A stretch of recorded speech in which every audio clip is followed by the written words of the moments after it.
For the main part of tonight's lesson, for new learning, the through part of our lesson, we're going to add two images. First, the whirlwind, the spiral, the whirlwind. This is a true story. It really happened. I was teaching in Mallorca, Spain, and I had a fabulous class, and I had one student who was a teacher they were all teachers in other countries. But I had one student who was very, very resistant to all new ideas, or I should say new ideas which I shared, and she resisted throughout the entire class. And it was difficult. The class didn't. The class was willing to explore their own thinking, but this one woman, it was very hard for her. So this happened on the last day of class. We had a whiteboard, and it was the last day. We were all going home the next day to the United States. Well, many of the students were going to other countries. But it was a fun, relaxed day, and suddenly this woman who had been so resistant throughout the whole 4-week time we were together stood up, raised her hand. She said, "I have something I want to draw on the board about our class." And everyone was happy that she wanted to contribute. And she grabbed a marker and she ran up to the whiteboard and she drew this whirlwind, she called it. And she said, "This is my closed whirlwind." And we said, "Great, tell us about it." She said, "Here's what you do. We come in here and we're learning and the information is swirling and you keep trying to put new information and new words in, and it's never linear. It just keeps twirling and whirling, and we try to grab hold of it and we try to connect it with prior knowledge and we try to make new meaning." And actually the class was loving, and I was too, what she had to say. And she said, "We continue to struggle with thoughts and language." And you'll notice the whirlwind gets tighter and tighter. And she said, "Finally, at the end of the semester, when we're about ready to leave, it all comes together." And I am right where I was on the first day of this class. I thought, oh no, what am I going to do? A woman who teaches in Poland jumped up and saved me. She jumped up and she said, "No, no, no, that's not what learning is about." She said, "Here's what learning is about." And she drew this image on the whiteboard. She said, "Okay, new ideas, new thoughts, new words start whirling and swirling and try to come in. And it's slippery and it gets away from us and it's painful and we resist. And finally, with reading and talking and thinking and reflecting, we begin to make our own sense of it. We begin to own the new knowledge. We begin to have it be our own knowledge." She said, "And as soon as we own a new piece of knowledge, what happens, if you're a learner, is that more knowledge keeps coming. And then it again begins swirling and whirling, and it gets bigger and bigger, and we think we can't learn it, and it gets away from us. And it makes us mad, and we try to make sense. But we eventually take this whirl back to a tighter circle, way on the bottom, not drawn in this picture, where we own it, it's our knowledge, and we make sense of it." I think the double whirlwind, the open whirlwind, is what real teaching and learning is about. The trouble is, so many people have only linear, step-by-step, behavioristic experiences where it's like a step, new knowledge, new knowledge. And that's okay. But I think true lifelong learners have to understand this is a way to learn also. And every moment is not wonderful, but many moments are fabulous. And what I wish for all of you is that when it whirls and when it twirls and when you feel you won't grab a hold of it, is that you trust yourself.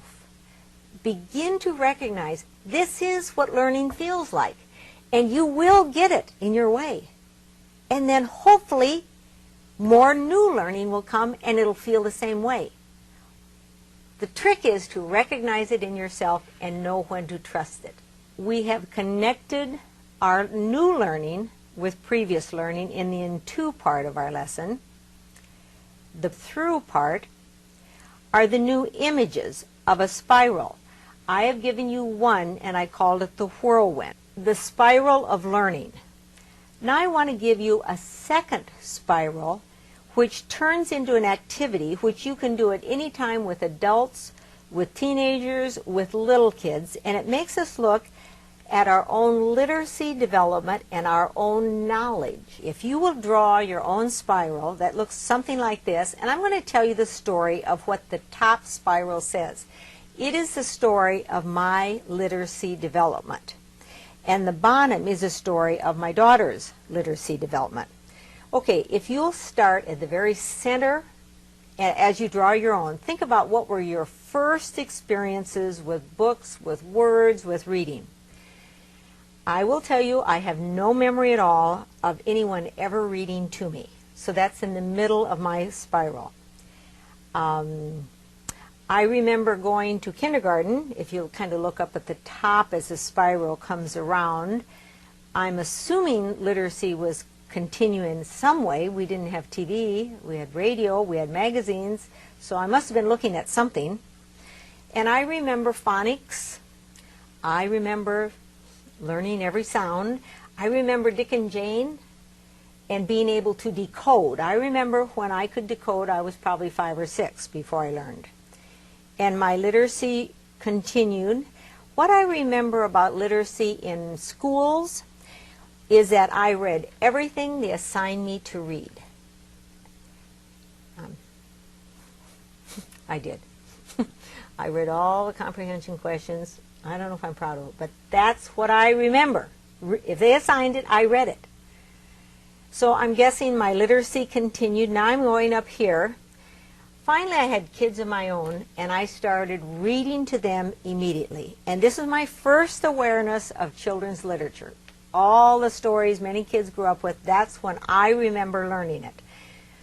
And I remember when they no longer wanted to hear the story of Secret Garden. I remember I was crushed, and so I read it for myself, and that was my first awareness of reading a book.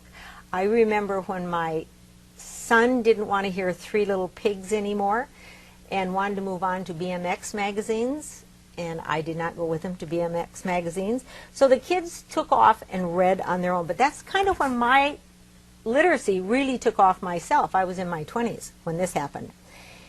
In fact, as we look back on it, we kind of had charted in our family that I didn't really start reading for myself for pleasure until I was probably in my 30s.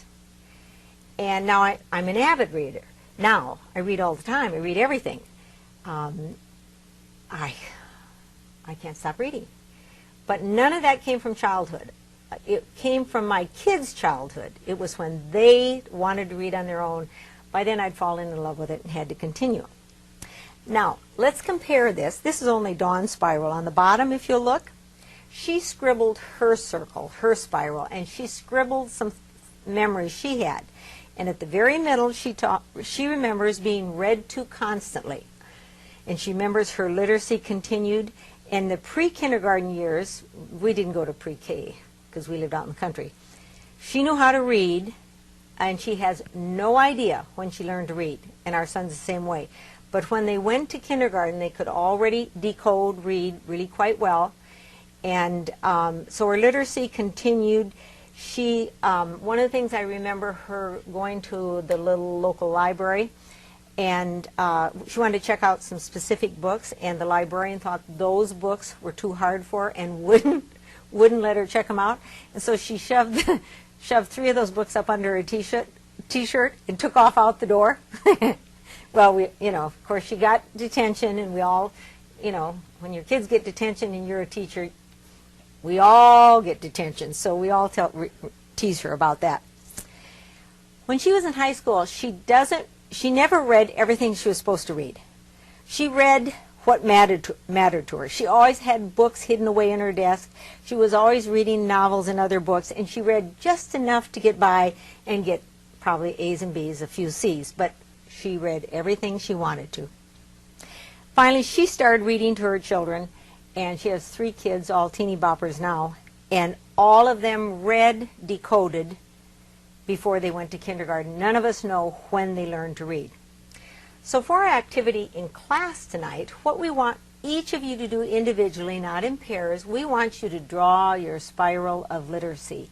And take a good 5 to 10 minutes by yourself and try to put together your own timeline of how your literacy developed.